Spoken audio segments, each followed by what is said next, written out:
अस्सलाम वालेकुम। M digital education में मैं हूं आपका होस्ट मोहम्मद मुबश्शिर नियाज़। जंग लेक्चरार में कामयाब इनेकाद के बाद अब हम आपके सामने उन वजूहात को सामने रखने की कोशिश करेंगे कि जिनकी वजूहात से आप मुमकिन तौर पर नाकाम हुए या नाकाम हो सकते हैं। हमेशा से ये ट्रेंड रहा है कि इंसान अपनी कामयाबी का ढंढोरा पीटता है, और यह भी ट्रेंड रहा है कि अपने नाकामी के ऊपर इंसान पर्दापोशी करता है। लेकिन आज हम आपके सामने रखेंगे कि कामयाबी और नाकामी के पीछे भी एक बहुत बड़ी दास्तान होती है, बड़ी वजूहात होती हैं, बड़ी कहानियाँ और स्टोरियाँ होती हैं। आप भी इन कहानियों और स्टोरियों को आज हमारे साथ शेयर कीजिएगा अगर आपने इस तरह की कोई चीज़ फेस की है। और दूसरी बात, आप इस वक्त मुख्तलिफ लेक्चरर्स के टेस्ट के अंदर पंजाब पब्लिक सर्विस कमीशन में अपेयर हो चुके होंगे। बहुत सौ ने कई दफ़ा टेस्ट दिया होगा, बहुत सौ का पहली दफ़ा टेस्ट होगा। इस जंग लेक्चरर की नाकामी या कामयाबी, इसके पीछे आपकी क्या स्टोरी है, क्या कहानी है, आपने कैसे अपने आप को प्रिपेयर किया, कैसे मेंटेन रखा। बहुत सौ के रिज़ल्ट आ चुके हैं, जिनके रिज़ल्ट आ चुके हैं, क्या उन्होंने इंटरव्यू के लिए क्वालिफाई किया, अगर किया तो किस तरह से किया, किस तरह उन्होंने मेहनत की, और अगर नहीं किया तो कौन सी वजूहात थी। तो बहरहाल आप तमाम लोग यहाँ इसी चैनल के ज़रिए से आप ये अपनी बातें एक दूसरे के साथ शेयर करेंगे। हमारा मकसद सिर्फ किसी को टीज़ करना नहीं है, मकसद ये है कि आप लोग अपनी कामयाबियों और नाकामियों को यहाँ शेयर करें, एक प्लेटफार्म मुहैया करना है ताकि दूसरे लोग भी उन कामयाबियों और नाकामियों से सबक हासिल करें। अगर कामयाबी हुई है तो आपको किन वजूहात की वजह से हुई है, और अगर आप नाकाम हुए हैं तो किन वजूहात की वजह से हुए हैं। तो बहरहाल मेरे जहन में चंद ऐसी नाकामी की वजूहात सामने आ रही हैं जो मैं आपसे शेयर करना चाहता हूँ, जो मुख्तलिफ सोशल मीडिया प्लेटफार्म के ज़रिए मेरे से पहुँची हैं, मेरे के पास पहुँची हैं। तो इसलिए मैं ये चाहता हूँ कि ये चीज़ें भी मैं आपके सामने शेयर करूँ। पहली बात तो यह है कि आप मुख्तलिफ मज़ामीन में अपने आप को अपेयर कराने की कोशिश करते रहे होंगे, स्पेशली वो तालिब इल्म जिसको मैं कहता हूँ ओल्ड इज़ गोल्ड, वो स्टूडेंट्स जो पिछले कई दफ़ा पब्लिक सर्विस कमीशन के इम्तिहान में अपेयर हो चुके हैं मगर अभी तक कामयाबी उनका मुकद्दर नहीं बन सकी। तो आप थोड़ा अपनी अदाओं पे गौर कीजिएगा। आप देखिएगा कि आपने इन पब्लिक सर्विस कमीशन के इम्तिहानों को पास करने के लिए आपने क्या मेहनत की। ये अनफॉर्चुनेटली पाकिस्तान समेत हमारे साउथ एशिया रीजन के अंदर तमाम तर हमारे कैंडिडेट्स के अंदर ये एक मुश्तरका बीमारी पाई जाती है कि हम सिर्फ इम्तिहान के दिनों में ही आकर पढ़ते हैं। यकीनन ये एक बहुत बड़ा अलमिया है। आप हमेशा ये है कि slow and steady wins the race, ये फ़िक्र अपने जहन में रखें। स्लो और स्टीडी, रोज़ाना और मुस्तकिल मिजाजी के साथ मेहनत करना ही आपको कामयाबी की तरफ ले जा सकता है। और अगर आप सिर्फ इम्तिहान के दिनों में पढ़ते हैं तो यकीनन फिर वहाँ आपके लिए बहुत से मसाइल पैदा हो सकते हैं। बहुत दफ़ा ऐसा होता है, स्टूडेंट कहते हैं सर ये सवाल बहुत आसान था, आता था लेकिन मैंने गलत लगाया। इसकी वजह यह है कि आप जब इम्तिहान के दिनों में पढ़ते हैं तो आपके ऊपर जो नॉलेज का बर्डन है वो बहुत बढ़ जाता है। उनको कंपार्टमेंट किसी एक जगह पे नहीं मिलती। वो नॉलेज, वो सरसरी नॉलेज होता है, वो आपके जहन के अंदर बाकायदा से मैं समझता हूँ वो कुंदा नहीं होता, जिसकी वजह से आपका वो सवाल गलत हो जाता है। दूसरी बात कि हमारे पास प्रॉपर इंफॉर्मेशन नहीं होती। आजकल दुनिया किताबों से निकल कर टेक्नोलॉजी की तरफ आ चुकी है। ये आपकी टेक्नोलॉजी की एक मिसाल है जो इस वक्त आप मुझे देख रहे हैं, और इस टेक्नोलॉजी के अंदर भी बहुत बड़ा इल्म पड़ा हुआ है। आप इस टेक्नोलॉजी को यूज़ करें। आपके पास फेसबुक है, सोशल मीडिया, इंस्टाग्राम, यूट्यूब, ये दर्जनों चीज़ें आपके सामने मौजूद हैं। आप इन चीज़ों से इस्तेफादा हासिल करें। आप देखें कि कौन सा बंदा कितनी अच्छी तरीके से मुझे मेरे सब्जेक्ट के मुतालिक इंफॉर्मेशन दे रहा है। यकीनन अगर आप इस तरह से इन चीज़ों को देखने की कोशिश करेंगे तो आपके लिए पब्लिक सर्विस कमीशन के इम्तिहान को पास करना इंतहाई आसान और ईजी हो जाएगा। उसके बाद अगली बात, हम में से बहुत से तालिब इल्मों को यह भी अंदाज़ा नहीं होता कि हमने पब्लिक सर्विस कमीशन के इम्तिहान में अपेयर हो रहे हैं तो क्या हमने MCQs की तैयारी करनी है, क्या सब्जेक्टिव की तैयारी करनी है। याद रखें, कमीशन आपके मुकम्मल नॉलेज को चेक करता है, आपके सरसरी नॉलेज को चेक नहीं करता।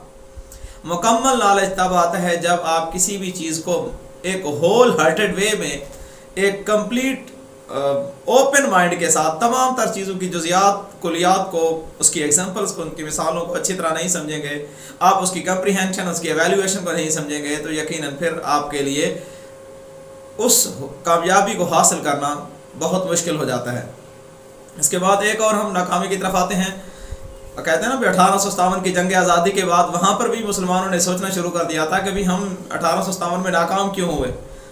मुख्तलिफ तहरीकें चली जिसके आपके सामने है कि भी दारुल उलूम देवबंद को 1867 में कायम किया गया। इसी तरह से फिर محمدن اینگلو اورینٹل سوسائٹی سر سید احمد خان نے قائم کی تھی. اسی طرح سے پھر مسلم لیگ کا قیام ہوا تھا 1906 میں. اور پھر اسی طرح سے پوری ایک اسٹیپ بائی اسٹیپ پوری سیریز ہے کہ مسلمانوں نے اپنی مختلف زاویے کے ساتھ ملٹی ڈائریکشنل چیزوں کو سامنے رکھتے انہوں نے یہ سوچنے کی کوشش کی کہ کس طرح سے ہم اپنے جو زوال ہے اس زوال کو عروج کی طرف لے جا سکے. پھر قائد اعظم محمد علی جناح انہوں نے مسلمانوں کو لیڈ کیا. علامہ اقبال اس کے اندر ہے, انہوں نے مسلمانوں کو دو قومی نظریے کو مزید وسعت بخشی. اسی طرح تحریک خلافت کے درمیان میں آ گئے. پھر یہ پوری چیزیں عروج پر آتی گئی. آخر کار 1947 میں پاکستان وجود میں آ گیا.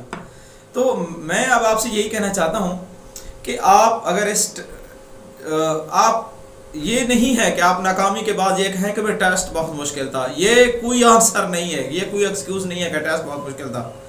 اگر اس ٹیسٹ میں آپ کے دیگر جو کولیگز ہیں وہ ہو جاتے ہیں اور وہ کوالیفائی کر جاتے ہیں, اٹ مینز دیٹ اگر وہ ٹیسٹ ان کے لیے ایزی تھا تو آپ کے لیے مشکل کیوں تھا. یقیناً آپ اس پیراڈائم کے اوپر گفتگو کریں گے, اس پیراڈائم کو سوچنے کی کوشش کریں گے کہ ایک ٹیسٹ اگر ہاں یہ ہو ایسا پاسبل ہے, اگر سارے کے سارے امیدوار ناکام ہو جاتے ہیں تو پھر میں کہتا ہوں یہ ٹیسٹ ایزی نہیں تھا, یہ ٹیسٹ مشکل تھا.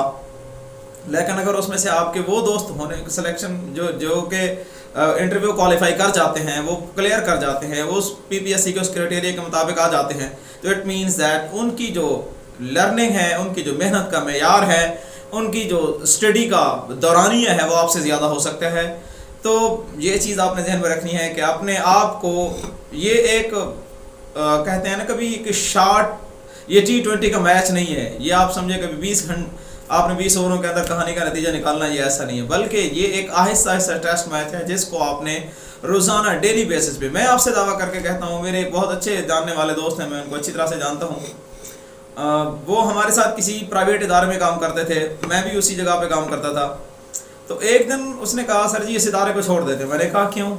کہنے لگا سر جی روزانہ یہاں پر اس ادارے میں 6 سے 8 گھنٹے کام کرتے ہیں, ہمیں یہ سیلری ملتی ہے, اور اگر ہم 6 سے 8 گھنٹے اپنی پڑھائی پہ اچھی طرح سے پبلک سروس کمیشن کی تیاری کریں تو کیوں نہ ہم گریڈ 17 حاصل کر لیں. یقیناً اس نے اس ادارے کو چھوڑا اور 6 مہینے وہ بیٹھ گیا اس جگہ پہ, وہی 6 گھنٹے جو وہاں اس ادارے میں دیا کرتا تھا اس نے اپنے گھر میں بیٹھ کر 6 گھنٹے محنت کی. جسٹ ود ان 6 منتھ اس نے پنجاب پبلک سروس کمیشن کے سبجیکٹ اسپیشلسٹ کے طور پہ سیٹیں آئیں اور وہ ایسا سلیکٹ ہو گیا گریڈ 17 کے اندر, جو کہ پہلے ایک معمولی سی گریڈ پہ گورنمنٹ کے اندر بھی جاب کر رہا تھا, پرائیویٹلی بھی کام کر رہا تھا. تو بہرحال میرے کہنے کا مقصد یہ ہے, یہ ساری سٹوری یا یہ ساری باتیں کرنے کا مقصد یہ ہے کہ آپ نے اپنے آپ کو اس لیول کے اوپر لے جانا ہے جو لیول پی پی ایس سی کا ریکوائرڈ ہے, یا اس لیول کے اوپر لے جانا ہے جہاں پر آپ ہائیلی کوالیفائڈ اور ہائیلی کمپریہنشن لوگوں میں شامل ہوں, تاکہ آپ بھی اس جنگ کو کمپیٹ کر سکیں. یاد رکھیں, میں پھر ایک دفعہ اپنی اس پوری ویڈیو کو سمرائز کرتا ہوں, slow and steady wins the race. اس فکر کو ذہن میں رکھیں, آپ کے اندر کنسسٹنسی ہونی چاہیے. آپ ڈیلی بیسس پہ بے شک 1 گھنٹہ کام کریں, لیکن ڈیلی بیسس پہ ان کتابوں کو پڑھیں جن کو آپ پنجاب پبلک سروس کمیشن کے ذریعے سے جن کو کوالیفائی کرنا چاہتے ہیں. آپ سوشل میڈیا پلیٹ فارم کے ذریعے تمام تر ان لنکس کے ساتھ آپ کنیکٹڈ رہیں جہاں سے آپ کو انفارمیشن دی جاتی ہیں, چاہے جنرل نالج کے حوالے سے انفارمیشن ہو, آپ کے سبجیکٹ سے ریلیٹڈ انفارمیشن ہو, یا اوور آل آپ کے پاس کوئی ایوری ڈے سائنس سے ریلیٹڈ انفارمیشن جو آپ کو وہاں سے پرووائڈ ہوتی ہیں, تو ان کے ساتھ کنیکٹڈ رہیں, ان کو دیکھتے رہیں. بے شک اس ٹائم پہ دیکھیں جس ٹائم جو پہ آپ کا سپیئر ٹائم ہے, جو کہ آپ کا اضافی ٹائم ہے. آپ آنے والے تمام تر حالات و واقعات سے اپنے آپ کو ٹچ رکھیں. آپ یہ دیکھنے کی کوشش کریں, ان کامیاب لوگوں کو ڈھونڈیں, ان سے انٹرویو کریں, ان سے آپ ڈائلاگ کریں کہ جو لوگ کامیاب ہوئے اور کس طرح سے کامیاب ہوئے. تو اس طرح سے آپ کچھ پوائنٹس کو ذہن میں رکھ کر انشاءاللہ العزیز آپ کامیابی کی یہ منزل بھی حاصل کر سکتے ہیں. اپنی آراء کو بھی, اپنے کمنٹس کو بھی, اپنی کامیابی یا ناکامیوں کی کہانیوں کو بھی ضرور یہاں کمنٹ باکس میں شیئر کیجیے گا انشاءاللہ العزیز. اس سے دوسرے لوگوں کو بھی موٹیویشن ملے گی اور ہم انہی میں سے کچھ کہانیوں کو یہاں پر شیئر بھی کریں گے. اب آپ سے اجازت چاہتے ہیں. Thanks for watching. اللہ حافظ.